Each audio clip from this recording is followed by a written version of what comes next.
Boys, welcome to Not this anymore. week's episode of the Lumber Word, episode 162. Recording it on the 27th of March, 2026. Returning guest, Mike Logan, president of Gulf Coast Shelter. Welcome back, Mike. And last time we had you on here, you were just getting ready to start up over there. How's why don't you pitch us a little? Didn't we have his retirement party? Well, we did. That's true. I guess we weren't. Had his retirement party. You were getting ready to start. What? Give us a little breakdown of your first half a year there, or how long you been? How long? I started doing so about 9 months, I guess. 9 months. Yeah. I mean, the big thing for me is it's kind of I started out with 3 traders in Alabama. They're doing a lot of this kind of building product stuff, different things like that. So. It's trying to build a team, trying to find guys, and you guys, I mean, Greg, you probably, trying to hire people, you get caught in the, if you have somebody that's really successful with a veteran, how do you get them to join you? If you get the rookies, then you got to have patience, and you got to know it takes time to build a business, right? I mean, all of us know what we're doing now. We've been in it a long time, and it's still stressful in that, right? So trying to build a team. I've got 11 traders now, and it's I'm kind of that impatient guy. So does it go as smooth as I want? Is there some growing pains? We're essentially what we've been around for a while, the name and this, but it's really kind of a startup at the end of the day, right? So. Trying to put the team in the right place and trying to do all those things, but we're growing, we're getting things going, we're doing, we're not trying to be what I was before and trying to do, all, 1,000 trucks of commodities a month or something, what I mean? We're trying to actually do, trying to build businesses with, suppliers and trying to not just, hey, I'm going to be the best deal on 5 cars a random 2x4. You know what I mean? That's not kind of what we're trying to build here. Some distribution. We have, large distribution business in Birmingham. We're doing finger joint longs and some other stuff down there. I got, bunch of guys doing building products, and then, getting guys into industrial as well as commodities too, right? But it's Mike, are you guys kind of like all over the U.S. or are you concentrating on specific areas? Kind of. Mostly east of, Minnesota, south of Texas, and east. We don't do much out west yet. I have one guy, but it's mostly doing building products in, Colorado. Got a guy in Michigan. Got a guy, so we're kind of working different angles. We got wood down in Birmingham, like I said, and I've been putting some wood on the ground in Dubois, PA, and Minneapolis, and that. So we're kind of that Midwest and South, Southeast. Gotcha. And what market are you personally trading still? Spruce market a little bit, or what are you? I'm keeping in with it, but I'm trying to give the trading to other guys is really what I'm trying to do, and trying to here, call this person, do this, do that, when there's questions or whatever. But I'm really trying to, build. We had a terrible, website. Had to, took time to get that developed. It looks a lot better than it did, GulfCoastShelter.com. There's, we're literally in such a, learning phase in a lot of ways, getting our traffic department, getting this, getting that. So we're building, but it takes time. I mean, it's really kind of a startup, wasn't jumping in and having a team of 40 traders and everybody knows what they're doing, and you just got to manage it, right? It's building a team, building confidence in people, using relationships to open mills, and be able to show them that, hey, we can actually do some things for you. Logie, are you having fun? Are you having fun? That's all I want to know. I'm having fun. I'm enjoying. Somebody said to me the other day, said, "How's the stress?" I said, "Oh, not even close to what I had." Not even close to what I had in my former life. So yes, in that way, I'm having fun. Traveling a lot more for the business, to try to, meet up with people, and like I say, really just trying to grow things. But Well, that's great. It's a good challenge, right? It's a fun challenge for me. I trained in a lot of guys when I was at Viking and I helped out a lot of guys build a business, and I really enjoy that part of this is kind of giving back. All of us are getting long in the tooth and trying to get some younger people. Yeah. And it's kind of a fun thing because we need to get younger in this thing. You know what I mean? So. Well, I was telling Mike before we got it. I feel like I'm getting younger in the business. Do I not look that? Right. Hey, Greg, Mike said he opened his pool up the other day. Did you open yours up yet? He said he a little bit early. No, the pool gets opened here. I think it's normally like middle of May. You like to have it open for Memorial Day, Yeah. It's 50-50 whether it's 40 and rainy. But we want it open for that weekend. Matt, Mike's actual gas bills. Mike's gas bill is going to be like $1,000 a month for the next 2 months. Yeah, you're correct. I told my wife about it. She's apparently she's spending the money. So anyway. Well, you open it up. It's a cold plunge right now. Yeah. Well, yeah, she heats it to 90. So luckily it's got a cover that kind of keeps it in her bed. No, that's not a cold plunge. If you've got the cover, that's okay. Yeah. See, I don't have the hard cover, right? Yeah. Yeah. I don't have that because it's not the right shape. But Beamer, did you get a pool? Did you get a pool when you moved from your other place? No, we have a huge yard. We could have put a pool in, and I wanted to, but my wife overruled me. So really, no shocker. Pool. Gotcha. Well, we're not going to stay here. The plan is to sell this house here probably the next year or two. So there was no point. Oh, really? Okay. Into it. Yeah. Gotcha. Yeah, buddy. I'm going to be downsizing. Whoa. I'm going to be an empty nester here in about a year. Nice, huh? See, but the only thing with all those kids is then they need a place to come back to, right? Yeah. Well, we'll get a different house. It'll still have enough room, but we don't need this behemoth. This is overkill. Okay. Yeah, we went the other way. We jumped into our dream house a few years ago so that we could, when we have grandkids and all that they have a place to come. We want to go to grandma and grandpa's, right? That's kind of hard. Yeah. That's what hotels were built for, Mike. Hotels are your friend. Yeah, right. Then you get rid of them quick, yeah. Right. Well, we'll jump into it because I know we've got a lot to talk about between trucking and Southern Yellow Pine and all that good stuff. So it'll be my quick market breakdown for this week. It looks like we had a movement across all species, all items, studs. I mean, we talked about it for the last month, how we felt it was underbought. And if somebody came in and wanted to pad their inventory by 2 weeks or so, it would move. And I think we're seeing that. It looks like people are willing to now take 420 shipment on trucks and be okay with it, even though they're calling the next week and asking where their truck is. They're still okay with taking 420 shipment. So, if you look at the spruce world where I live in, mill lists are still pretty sparse, especially on 9-foot studs. 10-foot trims really blew up this week and took off. All the I think, Greg, you summed it up good. I'm not going to steal your thunder on this one, but I am. No, you can. Please. All the undervalued items that we've talked about for so long finally moved up higher and took off. And the items that we always kick around and talk about, 16s and everything, are still trading quite a bit of. So that's what I'm seeing on it. Matt, what about your side and your little pig farm you live in? I mean, I continue to get run over with orders and inquiry, and it's more than I can cover. So I'm just trying to, just do the best I can to manage my inventory and not make any stupid decisions. So, it's really hard to buy the lumber that I stock. I have low grade and high grade. I don't have a lot of the mid grade stuff, so I don't really compete with the bulk of the market when it comes to just regular old two and better lumber. And both of those things are harder to buy now than they were, a month ago, and they're significantly more expensive. And then the appetite for it has gone up quite a bit, and it just seems to be unending. So, you know, at this So do point, you I just have to feel- be careful.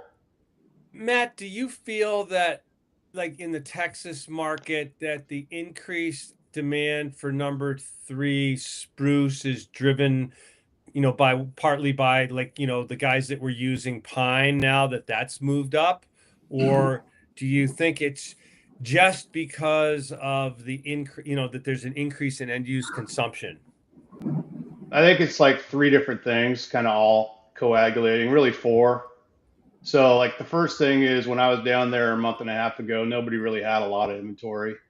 You know, it wasn't like there was high inventory anywhere. It was pretty lean, and you know, at the most I would see moderate inventory at a couple yards, but mostly it was light inventories. And then, you know, the other factor is just seasonality. You know, Texas tends to get busy in March and April and May, and then it'll cool down and the summer comes when it gets a lot hotter. But right now is sort of the prime of the year in terms of outflow.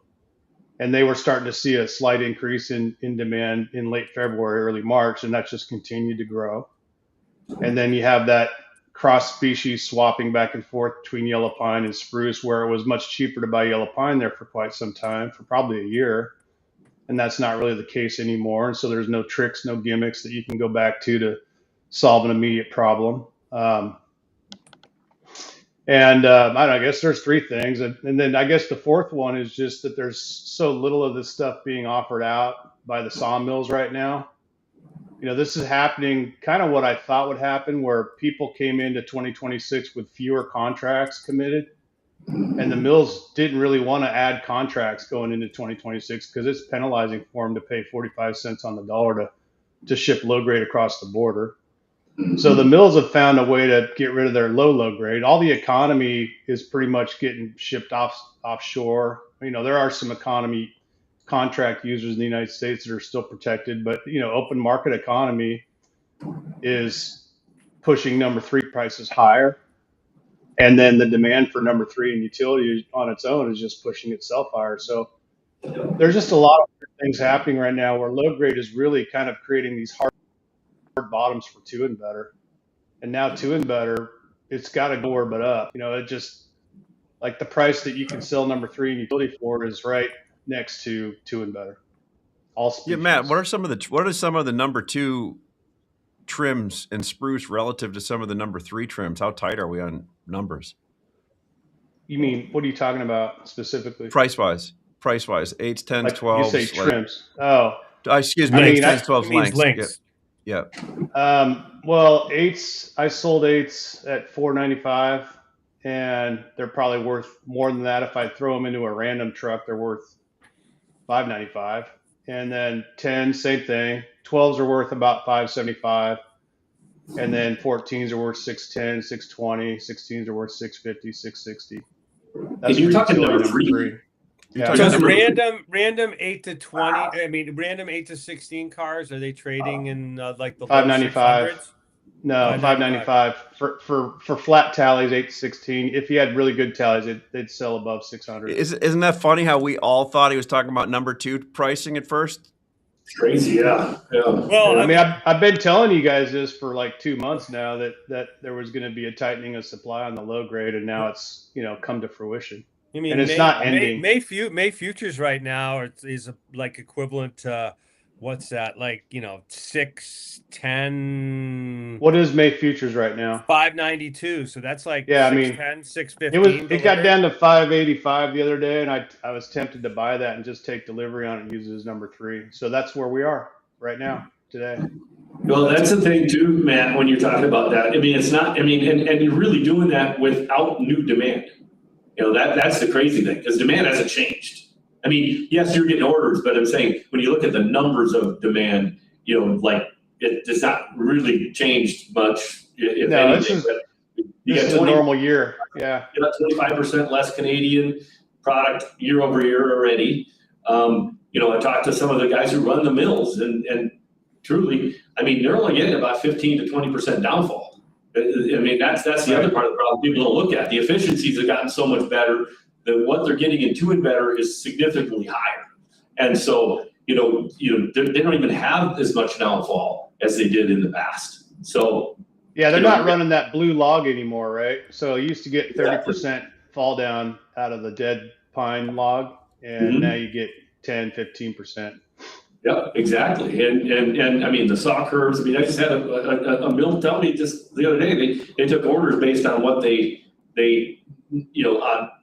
on number 3, based on what they thought they were going to get traditional. They put in just a new scanner and a new something else. I don't even know. And he's like, we are totally screwed. We got contracts, so we can't even, we're not even come up with it. We can't do it, Yeah, what they do now, Mike, is if they increase their efficiency with scanning technology, then that'll high grade a piece that normally would have fallen down. Exactly. And then they put in new trimmers, and so they'll take like if it's a 14-foot number 3 and they can cut it to a 12-foot number 2, they'll just do that and just eat the 2-foot loss. 100%. And Matt, what about the U.S.? What about U.S. species? How's demand like in the Western markets for the Hem-fir, Doug-fir, green? I mean, what's going on there? Well, there is no 2x4 Hem-fir around. I bought 1 car today, and I've been waiting for probably a month to just buy anything in 2x4 Hem-fir. I had to pay like $600 Chicago for it. So, but it's a really nice tally. I think I'll be okay on it. And at that price, it's basically kind of where it's not quite, but it's close enough to the number 3 utility price that I can justify it. We haven't had any cars with 2x4 Hem-fir internally for 2-3 weeks. Everybody seems to be wanting that, and there's none of it around. And then 2x6, we are making 2x6, and I've been selling it for like $6.25 Chicago, $6.35 Chicago. I sold a car at 10s and 12s yesterday for $6.10 Chicago. So even the 10s and 12s, which sometimes can be a problem, are selling above 600. And then, there isn't very much 2x10 Hem-fir around, but, it's still heavier to Doug-fir. Production is coming slowly back to Hem-fir, and I think you'll see a lot more Hem-fir production over the next 90 days. But we're still cleaning up, a lot of Doug-fir dimension, green and dry here in the West for, end of winter conditions. You start getting into these warmer 60, 65, 70 degree days, mills will start running other species again, because their drying times go down, right? That's for them. If they're running pine or Hem-fir, it slows the whole production rate down, because that stuff dries slower than Doug-fir does. So that's why they like to run it heavy Doug-fir in the winter.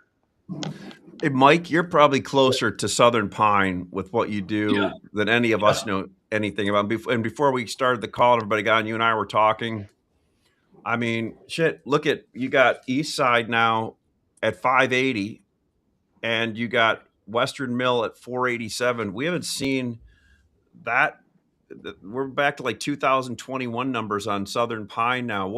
We threw out, I think a lot of people went out and forward sold jobs delivered on pine this year, and we're running into a lot of that. Is that kind of like what we talked about? Oh, there's a ton of that out there. I mean, literally, there's so many guys right now that are short in pine. I mean, and they didn't want to buy into it. There's about a month ago, it felt like maybe it was getting waffly, and literally it lasted about 3 days. Even the mills that I was talking to, that I know the guys pretty well, were like, yeah, it feels toppy. And then 3 or 4 or 5 days later, it just went boom to the next level. And so guys are stuck in a couple things here. If they are short, which I know they are, and they've been paid to be short the last few years in pine. Like literally, if you took orders, in December, January, you were going to make money. Yes, they can put on more production in pine, and yes, they will. But I think the mill's got pretty good control, and I don't think that's going to go away for a few weeks. You see a few things where you think, oh, I'll be able to buy this and this, and they pop it up. But one thing we are seeing different, you guys and Greg and Ash, you guys probably seeing this, but I heard some spruce mills tell me yesterday that all of a sudden they're getting orders to truss guys back in Ohio and Michigan and Indiana that they haven't gotten for a couple of years, because pine is now crazy expensive and they can't get it because trucking is so horrible. That's the other thing about the guys who are short right now. They're double screwed, because even if they bought it and thought they had money into it, FOB mill at X number. Now they're losing $400 or $500 a truck just because of freight. And so that's if they're lucky, depending on how far they're going. that's crazy. I mean, we're seeing it, but the pine mills are in very good shape. I mean, I was talking to one on Arkansas, and he said he's easily got a 3-week order file, and he said, hey, we're happy as hell to keep selling here. These are numbers that we love. I mean, talking to a BC mill that they own pine mills too. He was telling me that pine is what's keeping them afloat right now. OSB's not really making money for them. The only thing making money for them right now is pine, and it's helping out their bottom line, because without that they'd be hurting. So it's hard to see can pine keep going? I think in the nearby, I don't think it lasts more than 2 or 3 more weeks. Only because I think these other species are starting to be again used. Like I had a guy looking for a truck, a 2-6-9 pine into New York. By the time I added freight, I sold him a truck of spruce at $50-$70 a thousand cheaper, right? So. Those are the things we're starting to see, and that's why I don't know if pine can continue. The CME's pine contract is saying people think that because it's trading a $60 discount to spot right now. Sure. Right. Sure. I think it was was it 520, Greg, or what was the pine? May's 528 right now, Ash. Yeah, so 528 for May. So it's trading a huge discount. So, I mean. Why wouldn't you buy that? Just go sell cash. I mean, yeah. I mean that's the trade. You're right, Matt. For May shipment, so anybody I'll sell today's print for May shipment all day. Absolutely. I think that I might even sell like under today's price. Since it's a cash settled contract, I think it's trading at a discount for the freight right now. I mean, is my guess. But still, it should settle off of print. It settles off of print in May. So this isn't advice. I think it's a good one to be long, except when pine does come off, whether it's in 2 weeks or 2 months, that comes off in chunks usually. Well, and the hard part, like I said, if people keep, spruce probably will continue to get activity as long as they're getting, we're getting cheaper numbers in a lot of the northern markets, and even, even down to Maryland, it's probably cheaper yet. It is. So the hard part is too, with when we're talking traffic, I did a search the other day trying to figure out, because of us implementing laws that were already on the books and being tougher, they're talking about 200,000 less drivers in the next month. Maybe taking off the CD, they're taking their CDLs off in the next month or so. So it ain't going to get any better. The trucking part's not getting better anytime soon. So we can. We're Ash and I were lamenting. We were on here a month ago, kind of highlighting what we were seeing in the trucking, and then in the last week or two, like we've just been, we've been hammered by it, and we're going like, we talked about it, we knew. How is it that we're still in the muck? Right. Yeah. You know what? People need to recognize that what you do when you decide your business model is going to be taking rail cars to some faraway place and then distributing truckloads to the local markets actually has a real value. And, to anyone listening in that's new at this, you need to not let the guy on the other end of the phone pin your ears back and tell you that he needs it $5 or $10 cheaper when you're paying $5 or $10 more every time you pick up the phone and try to book a truck. Just tell them the price, and if they counter you, just say, this is my price, take or leave it, and then hang up the phone. If he doesn't want it, call the next guy. Because I hate to be a jerk about it, but that's just what you have to do. You got to pay yourself right now, because there will come a time where you're going to have to sell this stuff at a loss, and you're going to be still paying high freight to get rid of it. So you need to pass that cost along. You need to recognize that your business is a service that has some real value to it right now, and extract as much money from that as you possibly can, because you will pay a price at some point in the future with these price increases and we're in a little trucking bit of a problems. mini COVID situation where during COVID prices, the freight like it doubled and tripled in some cases to locations, and in like I tell people like right now I go the at a minimum we're in this freight squeeze for another probably at least 60 to 90 days. Yeah. Once we get into June, July, things will have evened out somewhat. And obviously a lot depends on what happens, what happens with the little excursion that we're having over in the Gulf. I mean, diesel drops $1 a gallon, it's 3 to 6 weeks from now is a different situation than if diesel's over $6 3 to 6 weeks from now. Right. Logie, you had a thought? But if you lose 200,000 more truckers, dude, like I don't know if it can even itself out. Unfortunately, I don't know. I mean, we'll see. It was funny though. I was talking to a trader the other day from a different company, and he had a long haul. Literally a month ago, he paid like 3,500 for it or whatever it was, coming from, I don't know where it was coming from. He didn't tell me that, but that was maybe only 2 weeks ago. Went to do it again, sold another load, do it again. Every trucking company was coming at 5,500.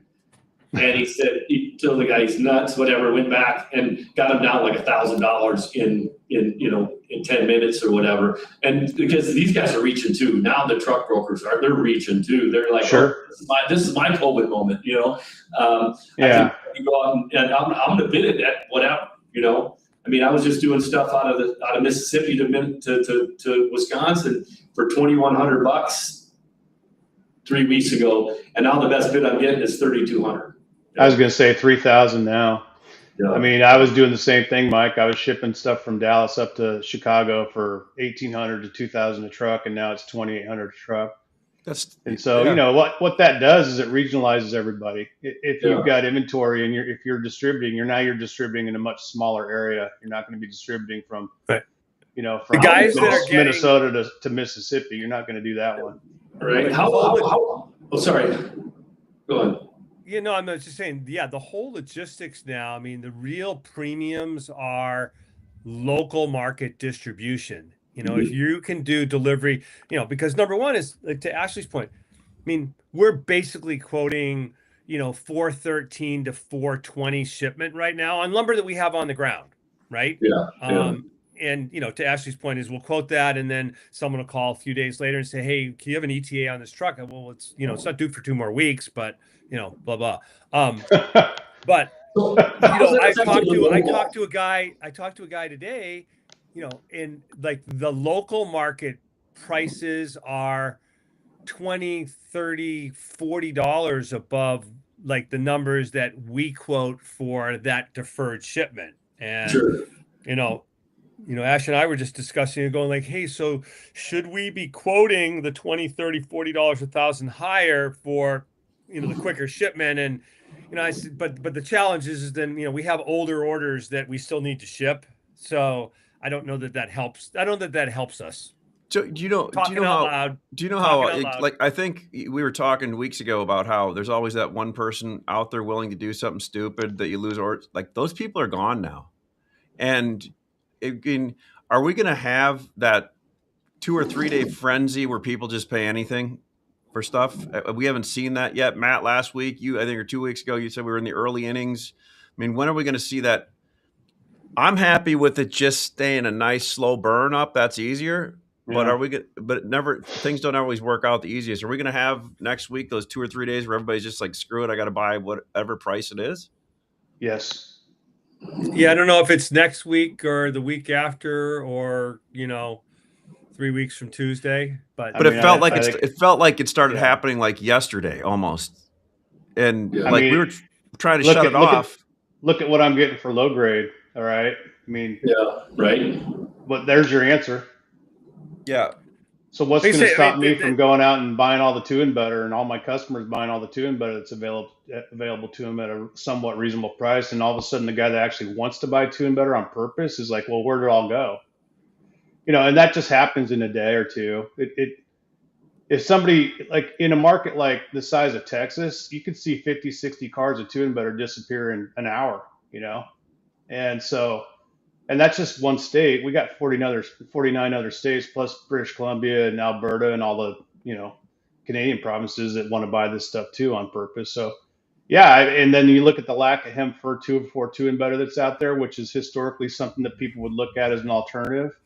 There's no standard better out here anymore. I mean, nobody really makes that. So all these little tricks and gimmicks that a guy can get away with, the only thing that's the obvious play would be just step up to the 2 and better grade and buy that. Yeah. So my upside target on futures is like 660 to 670. I mean, that's still like, that's still shy of what you thought the high of the year was going to be, Matt, but that's a lot above today's price, isn't it? Matt, the other thing I'm running into is people. There's no euro either. I mean, I run into these pockets of euro, but it's not this constant stream. It's not like the last few years where Greg and I were buying 2 and better 12s at the number 3 price and shipping them to our customers, right? So exactly, those things are not around anymore. And you're right, like Houston is hollowed out. I mean, nobody really puts wood in Houston anymore. They put it in Port Arthur. Yeah. And even the volume of Port Arthur lumber that I see is just it's a smidgen compared to what it was a couple years ago. Well, Houston's like the worst place to put euro, because you're stuck there. You're stuck there. You got ridiculous storage charges, and you got and freight. Freight. It's Well, Greg noticed that years ago. Apparently the cost delivered FOB to port here now. It's like their cost unloading everything is like $750 here, $700 to $750. I mean, and so guys are bringing it in. They're bringing it in just to move it out to some other market that doesn't dump into the markets they are. And I was talking to a guy that trades a ton of that stuff, and there's a bunch of ships that were supposed to go to the Middle East that are caught in that area of the Strait of Hormuz, and they're getting huge, they're getting demurraged big time, where they've had to reroute and go to like India and go to other places, they're cut for the Middle East, so they can't just ship it to the United States because it's not 2x4, it's not 2x6, it's just wood fiber, right? But this whole thing is causing a huge disruption all around the world, not just there. I never thought about that. In India, there's ships going in. And like the first couple of guys that got there first, apparently were getting halfway decent bids, like $25. We'll count it in our terms, $25 under the market or whatever. And now it's almost like the pandemic stuff on oil, where oil went to minus. Like the Indians are just saying, yeah, we'll take it, but we'll only at this, because demurrage on those isn't like a rail car demurrage. It's $200 a day or something. It's mega thousands, right? Every single day. You mean the Indians are really good customers and they help you out when you need help? apparently, right? Yeah, apparently, yeah, right. So easy. So I wanted to bring up a couple things. Well, hey, one quick thing, Greg. Okay, so if wood's not going to go, that is one of the places the Europeans go, is the Middle East, Africa market. If they can't make it over there in vessels, are they going to have to ship it here, or just where's it going to go to? Because they don't have a market in Europe. Right? That's the big question. But we're not giving them a good return. So I think everybody's just praying that that they get this straightened out sooner than later on that end of it. I think that's their hope, right? Yeah, that's good. But so Greg, I saw two things today that kind of maybe look at it. One is that, amongst all this, mortgage rates have moved up after moving 100%. South of 6%. They were in the high fives, and now they have moved back. I think they're like 6.3 today, which is back up to the level that it was back in September. But then the most interesting thing that I saw was that Fannie and Freddie are now going to allow cryptocurrency as collateral for down payment.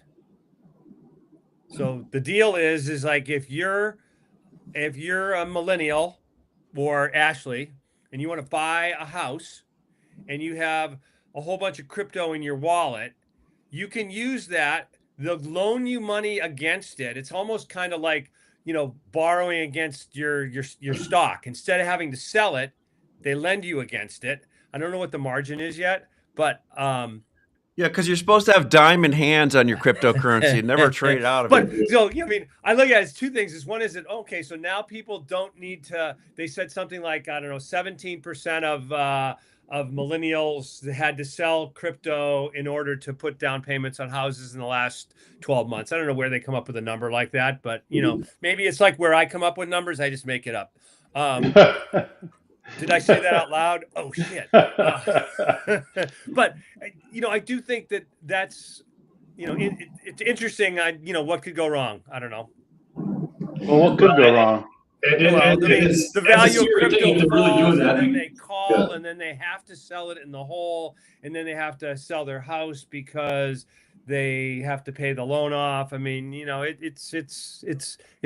feel it's a slippery slope. But that doesn't sound very healthy, and I wonder how much of it actually will get done. You know what I mean? Like out of the percentage, that's very low. You know what I mean? At the margin, yeah. Mm-hmm. Yep. So I think the administration just makes all the younger people that trade crypto feel good. I saw crypto's like hitting a 1-year low today. So on Bitcoin, that's another and I mean, look I'm out of Bitcoin completely, and I'll go back to your point. I don't know. Nobody has showed me what the value of it is yet, and I think it's a dangerous thing to do anything except U.S. dollars if you're supposed to keep our U.S. dollar strong, right? Stablecoin. Stick to stablecoin. Yeah. So a quick question. So we had one point I wanted to ask.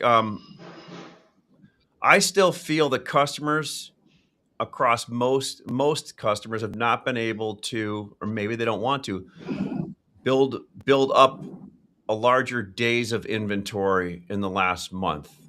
Am I wrong on that, or have they been able to do that, or does it matter? I don't think they have, and I don't think they can in a couple different ways. I think there was a lot of business taken again at above December levels, but not a lot higher than December levels, right? At the bottoms of the market, it felt like guys were putting on, a very small margin going out and selling. And I'm talking across the country. It sounds like that was happening. The national home builders were going out to people saying, "Hey, let's lock in, 5-6 months worth of product." And if you got sucked into that business, I think you're in trouble. I know jobs were taken extremely cheap in a lot of different areas. A lot of the people that I know that that if you didn't book it with somebody, you're offside heavy. And what do people do when they're offside? They limp it along. They buy it as they go. You know what I mean? They're not. Or they go, or they quit. They quit and they go to work. Right? Yeah, or they quit and go somewhere else. I've seen that in the industry a bunch of times. Right. That happens too, right? Yeah. Right. Yeah. So generally, any multifamily person that's out looking for a job right now, ask them what shit they left sitting at the last company they were at. Right. Yeah. Ashley's coming on hard. Well, no, look at I've seen it. I've seen it like with people with inventory places where they quit and they leave like $1 million loser of inventory on the ground, or that's just our business. I don't do it that way. I just take my losses like a man and move on. Yeah. I mean, that's how I always did it. You just took it. You just go. You just move on. But you got to rip the band-aid off faster, and you got to find other ways to trade through it. My thing was always, the longer I sit with this turd, if you got a bunch of orders, buy it, get it done, and now I can concentrate on how to make money back to take care of that problem I created for myself. Right? I think adversity creates character, and character creates new profit opportunities with your customers that appreciate the fact that you are a stand-up person and you did what you said you were going to do, and you didn't string them along and make up all kinds of excuses and blah, blah, blah. In the long run, you'll be more successful if you just take your losses, act like a man, and own it. And then your customers will recognize that in you, and they'll reward you with more business. Trust me. For sure. For sure. I Matt, can't tell you what a man I feel like this week after like probably paying an extra $20,000 or $25,000 worth of freight versus what the orders were figured at. I built a lot of character this week. Although I did talk to one of my customers and I said, hey, I just want to let you know the links that we go at. I'm paying the guy to come in tomorrow to load a couple of trucks for you because that's like the next level that we're willing to go for, and I'm paying extra for the freight also. But I mean, Matt, to your point, doing all those things as opposed to, and the other thing is when somebody says, hey, do you have an ET on this load? Don't not answer. Don't say that it's shipped. Give the truth to the best of your ability. Yeah. If you don't have it booked, say, hey, we're working really hard. People are understanding. They all know that it's a situation, and if you're just like that, they'll appreciate that. I mean, or mostly fallback. They will appreciate it. Mm-hmm. The old fallback is what order is that? Yeah. Oh my God, I missed that one. I'll get it entered right away. I apologize. But I tell you what, I talked to a couple different traders from a couple different companies, not ours, and they made mention that this is the most stressful up market they've ever been. They bought it right, they've done all the right things, and they're losing money still. Yeah. Because of freight. Yep. They bought cars, put them on the ground, thinking, broke them up, making $400 to $500 a truck outbound, and now that's all gone away. We want those guys out of wholesale. At the time, it's worse, right? You bought it right, and you couldn't use the right freight, right? Because what do you use? You use what you used last, use what you did yesterday, or you got to try to get new bids on everything. And that's what we're running into too, is that, if you price based on today's freight, you miss the order, but you probably don't want the order anyway. But it stops you from even, kind of slowing down the process, even going out and wanting to get new business, because it's like, what do I want to take this business for if I really don't know? It's not ready for a week, or it's not ready for 2 weeks. What the hell am I going to pay? But then anyway, I thought it was interesting. Multiple guys I talked to from multiple companies talking about the stress, the most stressful, non-profitable up market they've ever bought into. I was stressing Ashley out this week. He was like going, dude, you gotta like chill out, and it's like you're gonna make me stressed out. I just said, I was the least stressed this week. Yeah, because I was selling everything customer pickup. Right? I'm like, hey man, like I can't ship it for you, but if you want to pick it up, or you sold what did you sell, like 40 trucks from the mill this week? I mean, you said sold the entire mill production for the next 2 weeks. Well, I mean, you were like so freaked out about trucking. I'm not going to add to the problems. I appreciate that. I mean, that's why you're such a good partner. Yeah, it was good. It was so. All right, here's an interesting question. At what point do you start taking the other side of the market when this thing runs up and start taking these numbers long term short? When I get the final blowout buy, the capitulation buy from the market, when I see that happen, then I'll just be a seller at that point and take my chances. Yeah. But for now, we're still like, you asked me what inning it is. I think it's the second or third inning here, dude. I really think it's got to be fourth or fifth now. It's got to be fourth or fifth. I'm telling you, Greg.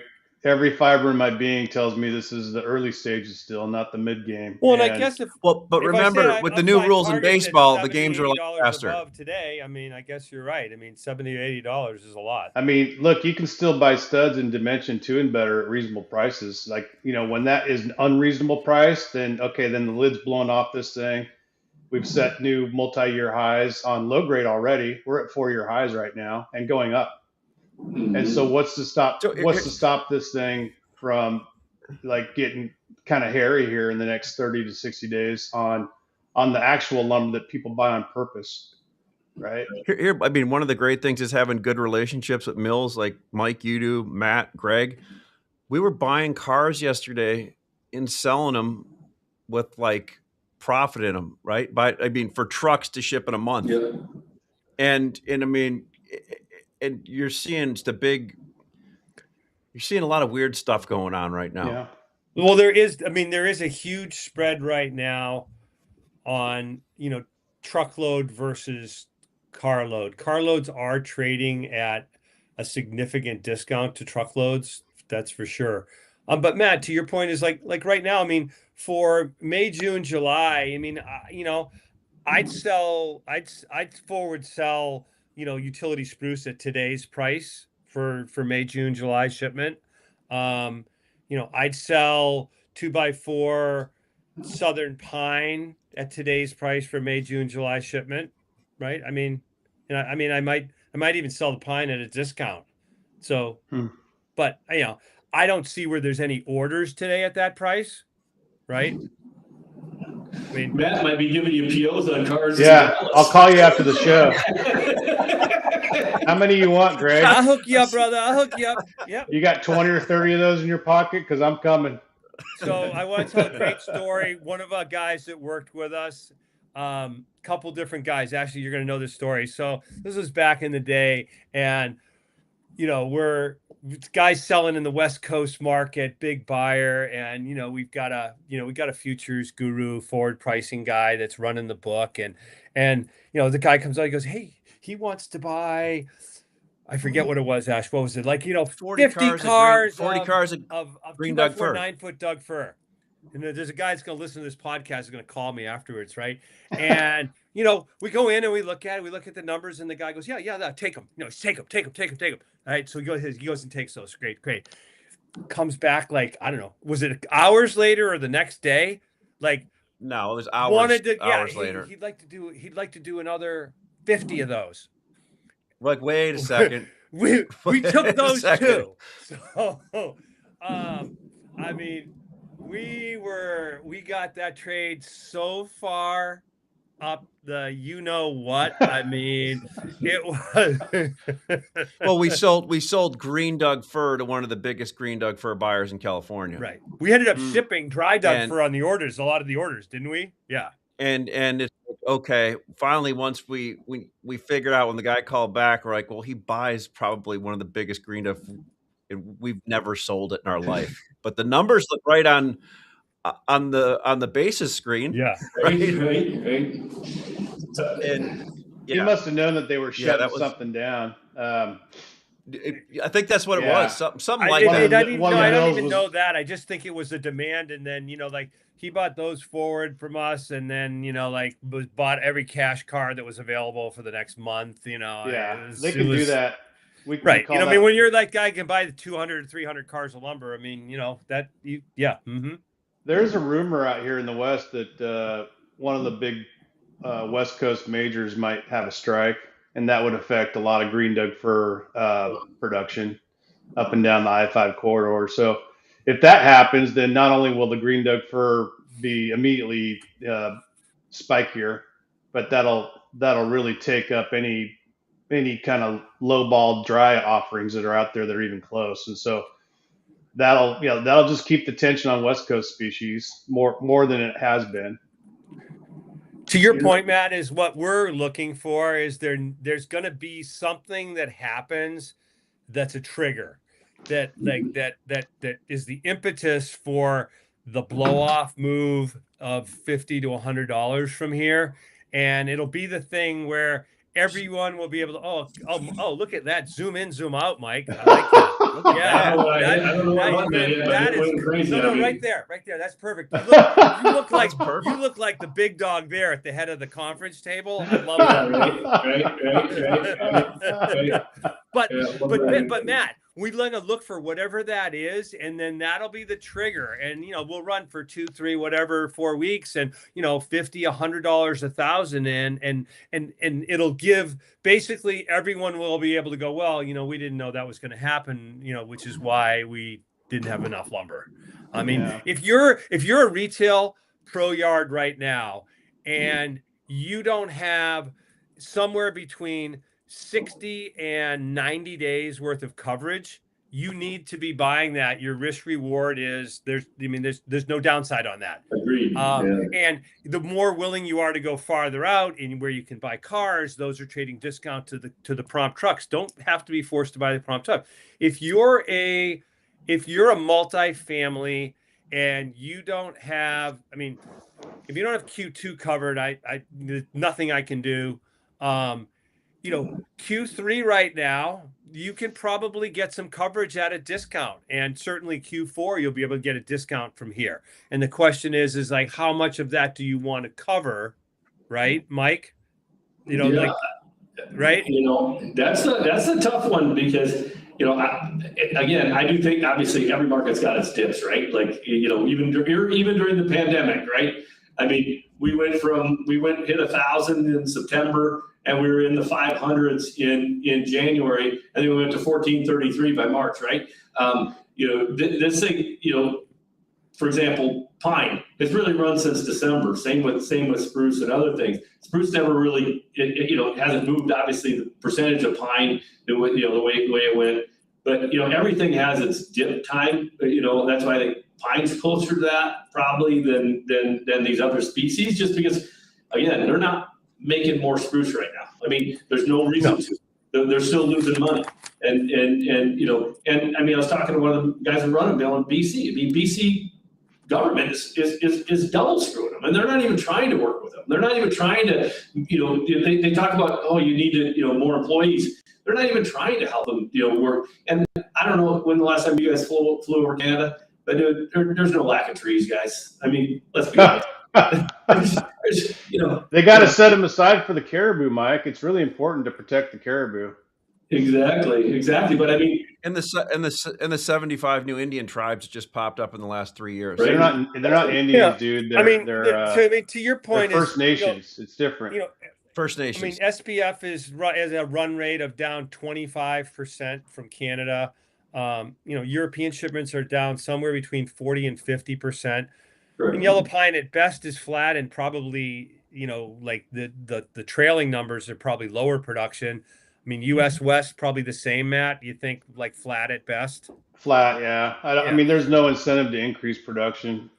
So the prices aren't good enough, and it costs too much. You're going to increase your log price if you start adding shifts. Right. The log prices are in a reasonable range at the moment because demand has been steady. So, as I talked through this, I told a guy today, I said, part of the reason why I love the podcast is because it helps me form, like kind of my game plan and talking it out with you guys, because you guys are good, and you help me, and I appreciate it. I kind of talking myself into, I mean, given the 25% and 40-50% and flat, and the fact that businesses seasonally is improving, even if cyclically as it's still relatively flat. There's no reason to not expect another $50 to $100 up from today's price over the next 30 to 60, 30 to 45 days. And I'll add this. So distributors and Matt, I mean, distributors like us and wholesalers have been willing to build our inventory. And as long as the end users aren't willing to build their inventory, we're going to get rewarded and paid for doing it. I mean, you tell the end users to build an inventory, Greg. If they did, our business would definitely slow down, but I'm not confident they're going to do it. Yeah. I mean, they're not going to buy losers. They're not going to extend the losses, right? They're going to keep it as tight as they can to try to see if there's any type of dip that they can come in and do it. And that's why I think it's going to be. I think it's spruce and Doug Fern's up. It's going to be tight for a while. I mean, I think, especially spruce, I think is going to continue to grind higher. The interesting thing is, you guys don't talk OSB on here, I know, but I mean, it is crazy to me. I actually thought, when you only have X amount of producers of that stuff, that they haven't been able to get this thing. I thought for sure by this time they would have ran to 300, found a way to do it on 7/16. And I mean, we're still seeing guys struggle and moving contracts week after week at 240, 250 FOB mill in the south. Up in the north central, I was just saying to somebody, it's been like 8 to 9 months between 230 and 240 on 7/16. We saw a increase on 3/4, probably about $100 because of some foreign some import not coming in for 3 or 4 months. But guys, it's weird to me to see a product like OSB when everything else is moving. You have pine moving, you have spruce moving, you got everything else, and it is flat to. I mean, yes, it's up from the bottom, $50 to $60 to $70. not in the North Central, it's up 0 for 5 I think months. that move comes, Mike, when, I mean, you remember back in October, November, September, October, November, where a bunch of big yards bought Mhm. like 500 trucks. They bought 3 Yes. 6 months or more worth Correct. of inventory and put it in the Yep. warehouse. They just it was when like trucks of that was, and I think they're bleeding through that, Mhm. and all of a sudden will flip. Yeah. What happened, Greg? The switch flipped. He's back. Didn't you hear it? Yeah. Yeah, but no, and that's the crazy thing. But I would think that obviously West Fraser's mill in Alberta, they're closing that down. I think they're running through the last logs coming up here in the next month or so, and then literally think about that. I mean, LP's got a mill in Alberta. Toco's going to run the West. Unless southern board starts shipping out west. I mean, it's amazing. I just would have thought that they would have found a way to get so much more control that we'd be pushing that a lot higher, faster. I mean, There's $100 move like around the corner In OSB? Yeah, that's what I think too. At some point here, that's why I wouldn't take shorts in that if I was. What is it? What's 716 for right now into Minneapolis, like on a rail car? Literally, I mean, North Central print's still 235, and you get down here for 20 some bucks or something. I mean, 250. That seems really cheap. 100%. It does. It makes no sense. It makes no sense. I mean, and studs are 600 and OSB's 250. It makes no sense, right? Like, and 3/4 TNGs, hanging out there at FOB port between 425 and 430, right? 3/4 in ports and that, and so there's and the mills aren't even producing that well. It just blows me away. But I think you're right, Greg. I think it's coming, right? Like to me. It's been running behind a little bit. You had pine starting to go. It probably went first, and then spruce started going, and then Doug fir and spruce probably similar time. And OSB was probably 6 weeks behind to really get real good momentum, right? And if we see that happen in the next week or two, we'll guys are going to blame you for it, Mike. Right. That's funny. Hey, guys. Hey, Mike, great. I mean, you look good, man, and I'm happy that you're having fun. It's it's great that you're in the business. We need more guys like you to stick around. Perfect. We'll see you guys. Yeah. Matt, I'm sure you don't go to Montreal, but I'll see you guys in Montreal, I'm thinking. You'll see Ashley. I will not be there, Okay. but you'll see Ashley for sure.